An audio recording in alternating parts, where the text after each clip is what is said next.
Time has expired. I call the Honourable Parliamentary Secretary. Hear, hear. Thank you, Acting Deputy Speaker. To date this year, more than 1 million Iraqis have been forced to flee from their homes. We've witnessed the dreadful human tragedy of beheadings, crucifixions, mass executions, beaming into our living rooms via television and onto iPads. Peoples and cultures which have existed for thousands and thousands of years are presently faced with extermination. Women in the tens of thousands have been forced into slavery, sexual slavery. The United States President, Barack Obama, has labelled what is happening at the hands of the ISIS movement a potential genocide. I'm so pleased that our Prime Minister refuses to call it a state, because it's not.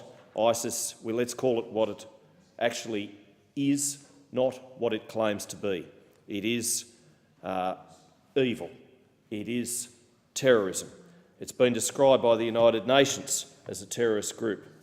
The United Nations has accused ISIS of committing mass atrocities and war crimes. This is not a debate against a religion. This is a debate. This is a topic for discussion against terrorism, as it ought to be. I would like to read now the words of an Australian Army General who once said to departing troops who were heading home after a deployment, and I think the words of this particular Major General need to be listened to very carefully. They need to be followed. He said, "When you all arrive, I ask people to do 3 things. I ask you all to be brilliant at the basics, to work as a team, and to see the bigger picture. The thing I want to reflect on most, not only the fact you were all brilliant at the basics and you did your job, but how you have worked as a team. Across the Army, Navy, Air Force, you have all worked together. You worked providing logistic support, whether you have been providing intelligence support, whether you've been driving people around, you have all been supporting each other. It's been fantastic. I want to say thank you to you, but I also want you to go home and do something for me. I want you to go to your families and say thank you to them. Whether you've got a wife, children, husband, partner, sister or brother, even if you're a tough guy and you've been over here on your tour and you know you can carry yourself, they all worry about you. And every moment you're away, they care for you. They think about you and they worry about you. Please go home and pass on my thanks and our thanks for their support. Without them doing all the work, keeping your family and everything going at home, we would not be able to do the work we do here. So thank you for your service. Have a great trip home. You have enjoyed your time here. You have worked hard. But also, when you go home, one final thing: be prepared for another war. There are plenty of wars out there and plenty of conflicts waiting for you. Don't rush to it. Don't charge into it. It will find you in its own good time, but I can assure you it will find you. So go home and have a break, recharge, repair, and be rested, ready for the next one. So again, thank you." Those words are not warmongering. Those words are not promoting war for war's sake. Those words are from an Australian Army General who knows the reality of the situation, knew the reality then, it still exists today. And they fit in perfectly with what the Prime Minister said just the other day, and said very eloquently.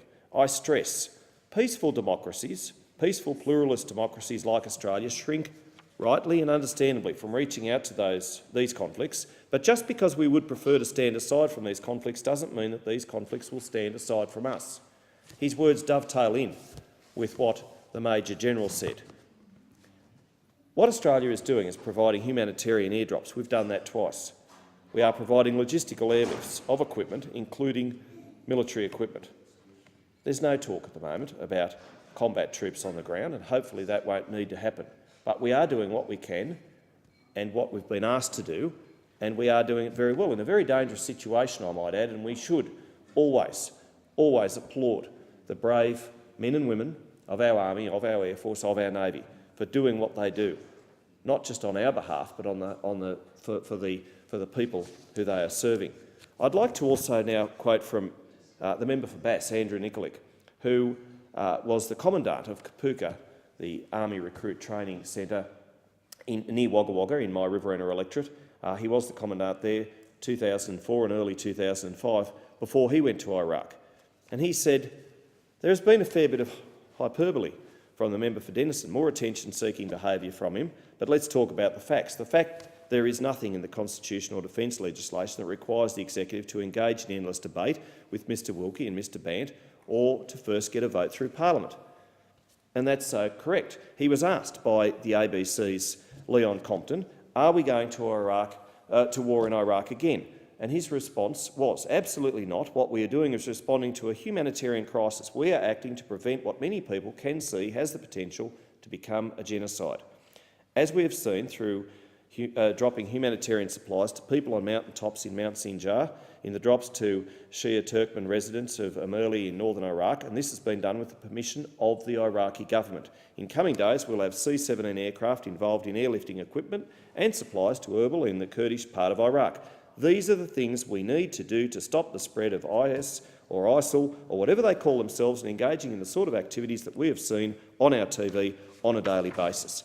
And I quoted the member for Bass because he knows what he's talking about.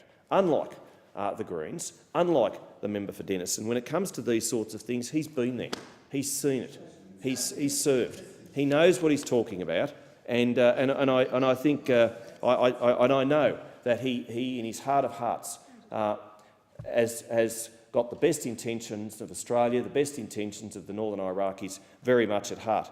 On Saturday at the Federal Council of the National Party, an urgency motion, the very first in fact, was moved that this Federal Council implores the federal government to urgently increase the humanitarian intake of vulnerable religious minorities from northern Iraq and Syria, as well as calling for an increase in foreign aid to northern Iraq and a boost to the humanitarian refugee intake, as I said.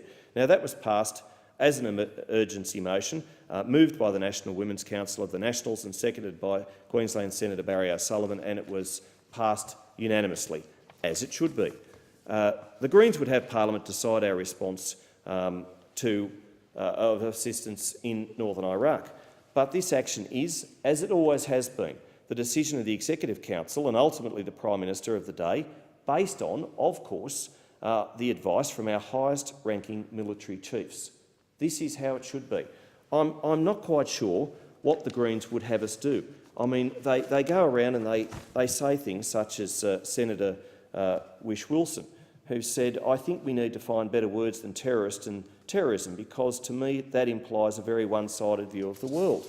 And as both major parties, the Labor and the Coalition, hold sensible discussions over national security, the Greens use the Senate to call for terrorist and terrorism to be dropped from the vocabulary because it encourages extremism.